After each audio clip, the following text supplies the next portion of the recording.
So I talked about this just a little bit last stream. It's still undeleted. Elon Musk just openly agreeing with the Jewish question on Twitter. This guy says, hey, Hitler supporters, why don't you speak up? And this guy says, okay, Jewish communities hate white people and want to bring in brown people to dilute our race. And Elon Musk said, you have said the actual truth. 32K likes. There's really no ambiguity here. Like, there's no, might have missed a dog whistle or something. It's just an open, unambiguous, euphemism-free description of the Jewish question, followed with Elon Musk saying, you are true. That is true. Basically, every Nazi on Twitter has jumped behind this tweet. It's like their rallying flag. What did he mean by this? Who could possibly know what Elon Musk meant by an unambiguous, uneuphemistic endorsement of the Jewish question? He's agreed with far-right stuff before, but this is as direct and open and unambiguous as you can really get. Elon Musk ultimately, I think, isn't motivated by like National Socialism ideologically. He's just motivated by having people like him. I mean, we have so many internal reports now of him being borderline suicidal because he was mad. The people on Twitter didn't like him and it like emotionally broke him or whatever. Yeah, he's like Homelander, okay?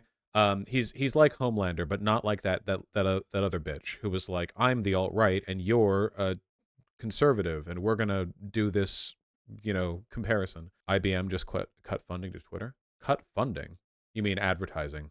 IBM yanked all global advertising from Twitter after Elon Musk retweeted a blatantly anti-Semitic post. He didn't retweet it.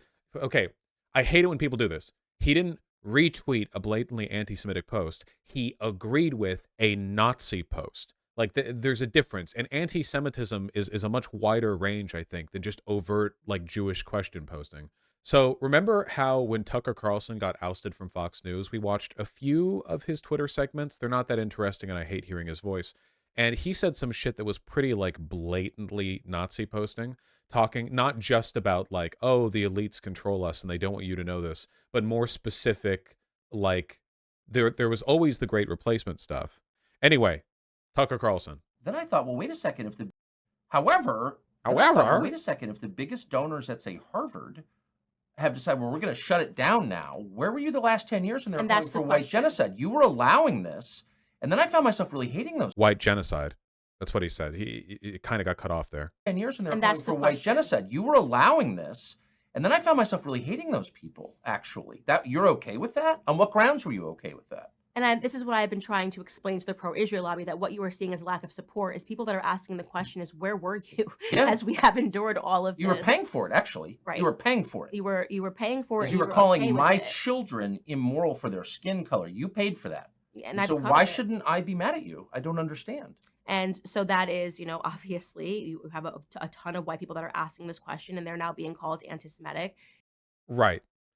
So this is literally like Hitler and Hitler at the table. They're literally saying, hey, you expect us to stand behind you with Israel, but you Jews were totally okay with white genocide beforehand, in the context of people who run Harvard, which I don't know what the ethnic or religious breakup of people who run Harvard is, but to anti-Semites, literally everyone in power is Jewish, so it doesn't matter. So, like, again, this is completely unambiguous. This is literally like, why should we support Jews when Jews didn't help us with the whole white genocide thing?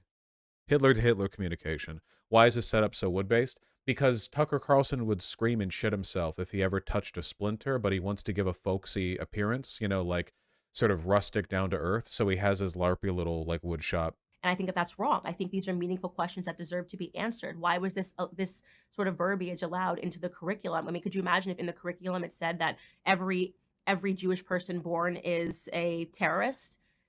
However, so specifically, what they're describing is, again, I really want to be clear about this, the literal Jewish question. The question that is being framed by them is, why did Jewish elites in academia allow the dissemination of anti-white propaganda in Harvard curriculum? And why then should we support them and Israel, given what they've done to us? This framing, this question is literally what the Nazis asked facetiously in their radio broadcasts as they attempted to successfully radicalize the German population.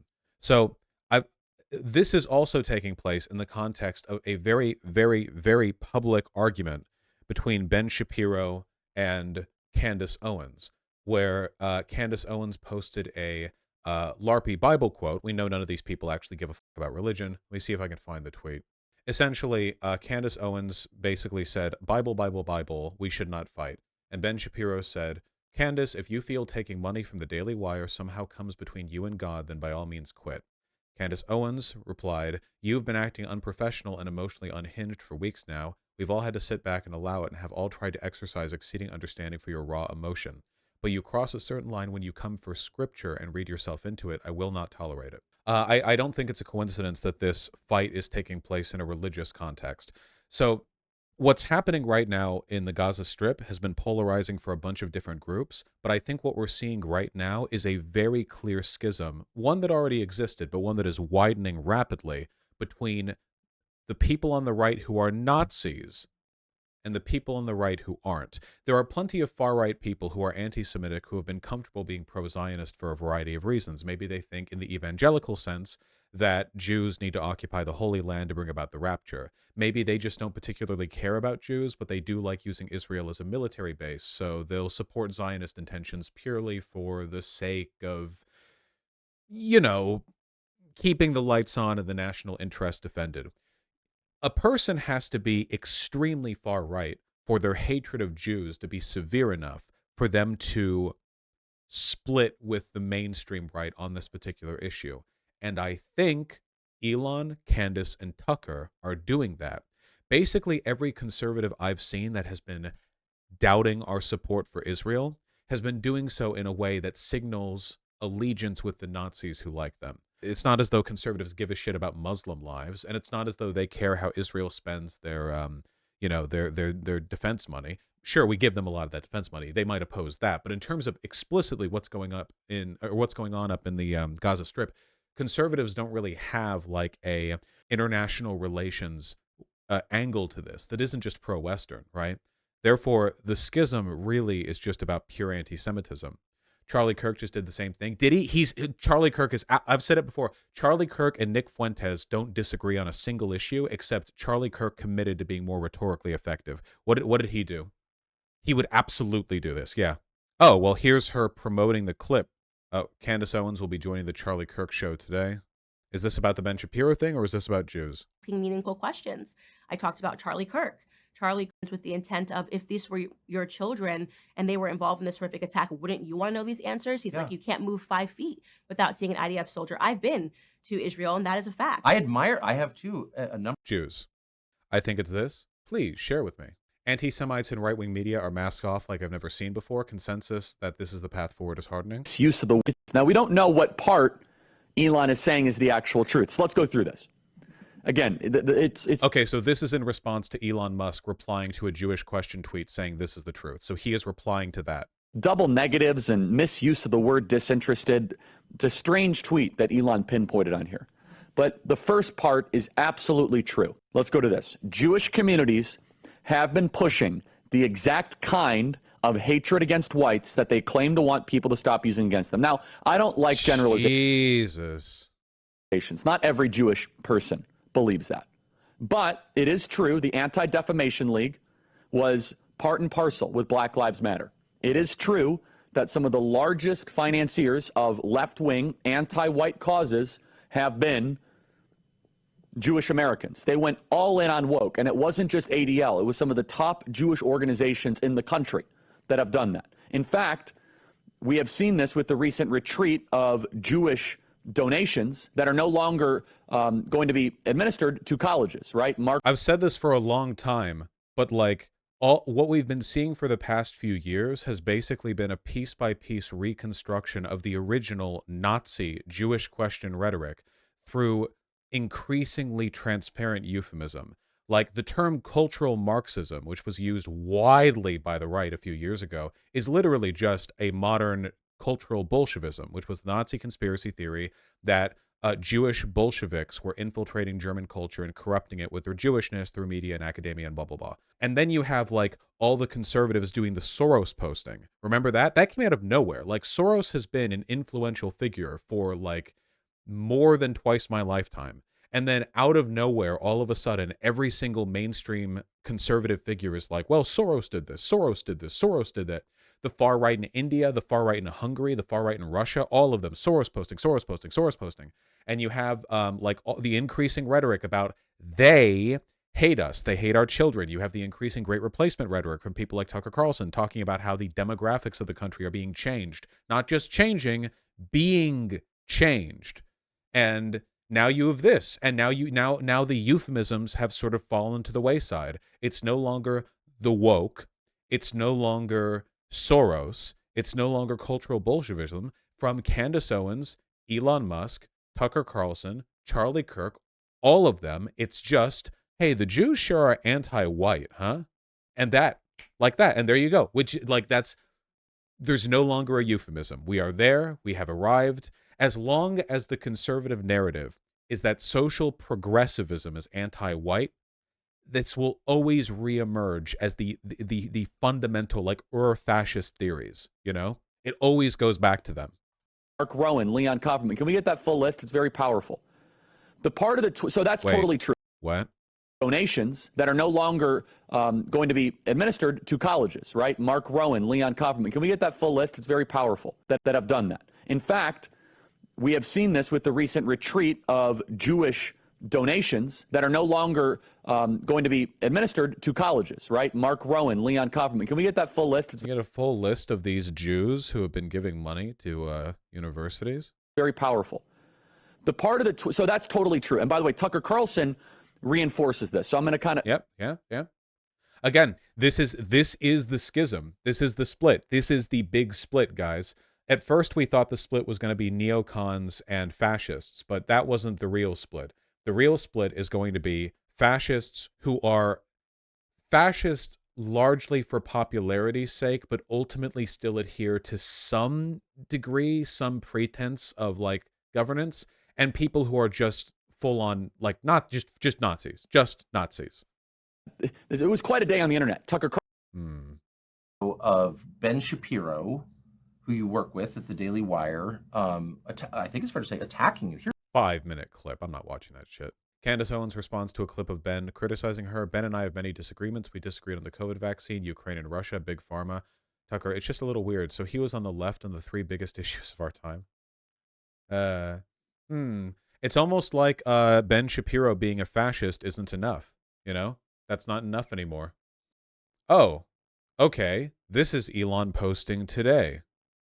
Everyone is allowed to be proud of their race, except for white people, because we've been brainwashed into believing our history was somehow worse than that of other races.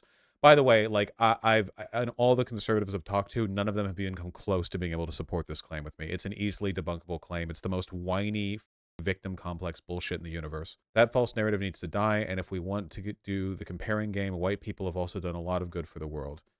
And then Elon Musk replies, yeah, this is super messed up.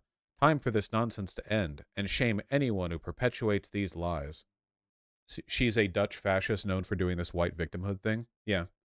Like, the greatest excesses of what conservatives project onto black people with regards to black victimhood culture, which is not an entirely unreal thing but widely overstated, pale in comparison to even the most charitable assessments of white victimhood culture. There is no group of people on earth more willing to adopt a self-victimizing mentality and to feel sorry for themselves over nothing than far-right white people. Nobody else even comes close.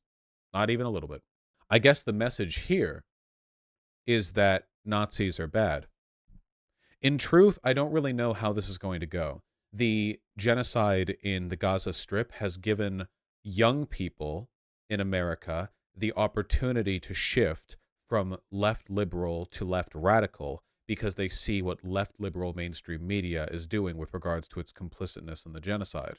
And at the same time, the fact that Israel is doing something really transparently dishonest and optically bad is giving Nazis a huge wedge opportunity to basically go, hey, who knows what else they've lied about? And that's going to pull opportunists and authentically, like, far-right radicalized people over to the Nazi side of things. I don't know what effects this is going to have in the long run, but I don't really know. I don't know. Yeah, I don't really know. Analysis pending. That's what I have to say. That's my messaging here. It's analysis pending, okay? Like Jimmy Dore, who is fully blaming Israel for 9/11. Really? Yeah, this is about right.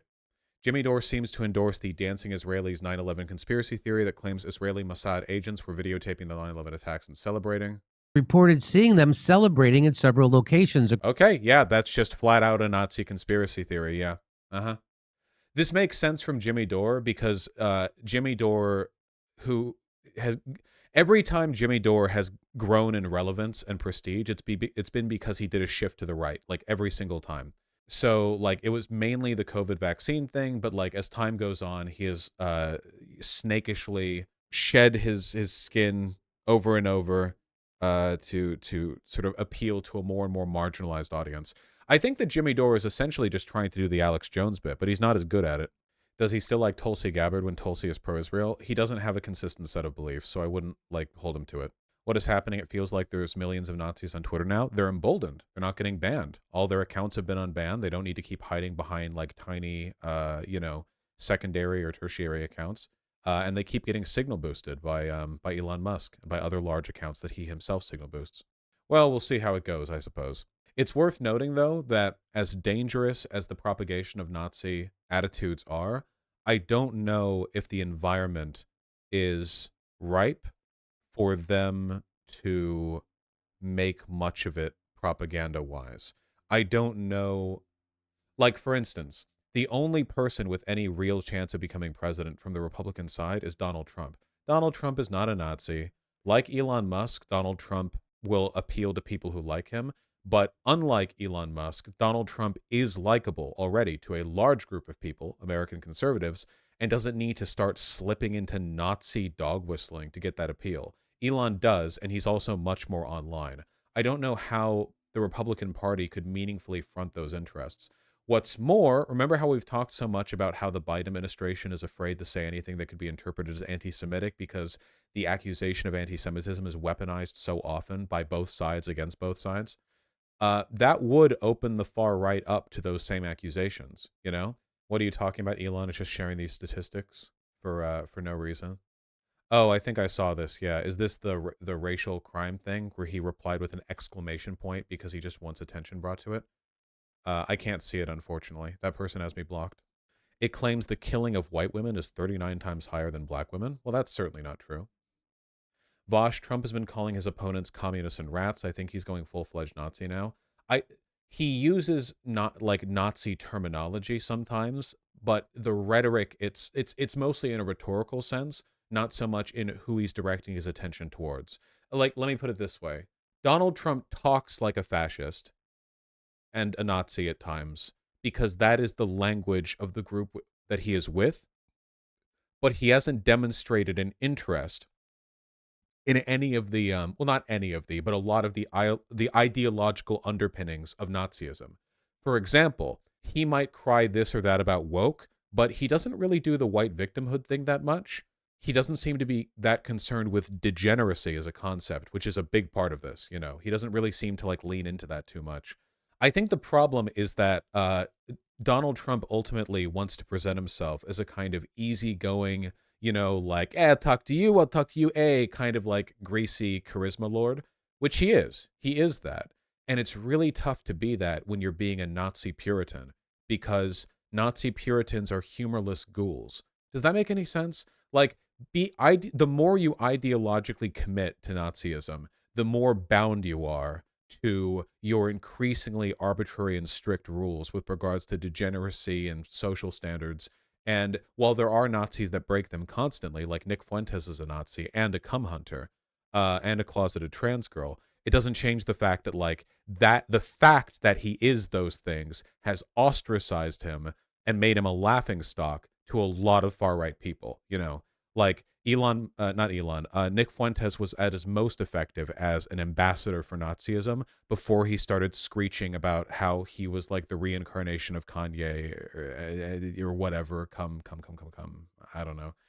Yeah, Trump even made fun of DeSantis for being obsessed with trans people, which just, you know, there are inconsistencies. Remember, there are always inconsistencies. There are always, it's especially with fascists. Idiosyncratic.